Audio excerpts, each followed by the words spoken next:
জুবিন গাৰ্গ আমাৰ সম্পদ আছিল। জুবিন গাৰ্গ এজন ব্যক্তি নাছিল, এটা বৃহৎ অনুষ্ঠান। জুবিনৰ মৃত্যুৱে সমগ্ৰ অসমবাসী জাত পাত ধৰ্ম ভাষা গোষ্ঠী নিৰ্বিশেষে সকলোকে ম্ৰিয়মান কৰিছে। 19 তাৰিখে তেওঁৰ মৃত্যু ঘটিছে। তাৰপিছত অসমখন একেবাৰে স্তব্ধ হৈ গৈছে। অকল অসমতে নহয়, তেওঁৰ মৃত্যুৱে দেশত বিদেশত থকা কেৱল অসমীয়া মানুহেই নহয়, অন্যান্য মানুহকো ম্ৰিয়মান কৰি তুলিছে।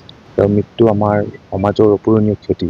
এতিয়া পূৰণ হ'ব আমি নাজানো, ভগৱানে পূৰণ কৰক, আমি ভগৱানৰ ওচৰত প্ৰাৰ্থনা জনাম। লক্ষ লক্ষ লোকে যোৱা দিনকেইটাত যেনেদৰে তেওঁলৈ গুৱাহাটীত গৈ শ্ৰদ্ধাঞ্জলি জনাইছে, অকল গুৱাহাটীত নহয়, গাঁৱে ভূঞে নগৰে চহৰে সকলোতে যিদৰে ম্ৰিয়মান হৈছে। আজি পুৱাই মই মোৰ মাক লগ পালোঁ। মায়ে কৈছে যে যোৱাকালি মই যেতিয়া টিভি পৰ্দাত দেখি আছোঁ, শুনিতো বেয়া লাগিছিলে আৰু মই ৰ'ব পৰা নাই। আজিও মাৰ চকুত চকু। গতিকে বয়স নিৰ্বিশেষে এচাম মানুহে জুবিনক ভাল পাইছে এনেকুৱা নহয়, তেওঁ বন্ধু আছিলে এনেকুৱা নহয়।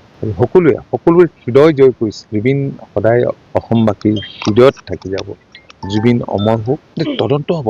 মাননীয় মুখ্যমন্ত্ৰীৰ ক্ষেত্ৰত অত্যন্ত চিন্তিত আৰু খুবেই চিৰিয়াছ, আৰু তাৰ কাৰণে যিখিনি ব্যৱস্থা কৰিব লাগে ইতিমধ্যে ব্যৱস্থা কৰিছে। আৰু তেখেতেতো কৈ আছে, সংবাদ মাধ্যমত হোৱাইও দিছে আজি ষ্টেটমেণ্ট, আজি তেওঁ যিটো পোষ্ট দিছে তাতো দিছে, আৰু যোৱা দিনকেইটাত কৈ আহিছে। আৰু তেওঁৰ মৃত্যুৰ দিন ধৰি সন্মানজনকভাৱে তেওঁক কেনেকৈ বিদায় দিব পৰা যায় তাৰ চেষ্টাত আছিল। যোৱাকালি অন্ত্যেষ্টিক্ৰিয়া হৈ গ'ল, তাৰ লগে লগে অন্য কামখিনি যেনেধৰণে কৈছে তেনেধৰণে আৰম্ভ কৰিছে। গতিকে মানুহৰ মনৰ যি সন্দেহ আছে, মনৰ সন্দেহ দূৰ কৰিবৰ কাৰণে যিখিনি কৰিবলগীয়া হয় সেইখিনি নিশ্চয় তেখেতৰ নেতৃত্বত আমাৰ চৰকাৰে কৰিব।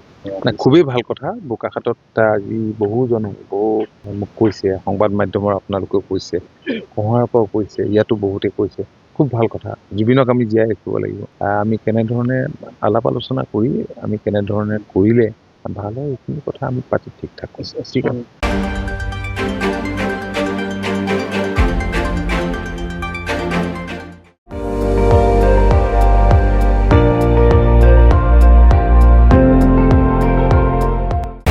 আপুনি চাই আছে ND24, সৰ্বশ্ৰেষ্ঠ নহয় সৰ্বোত্তমৰ দৌৰত।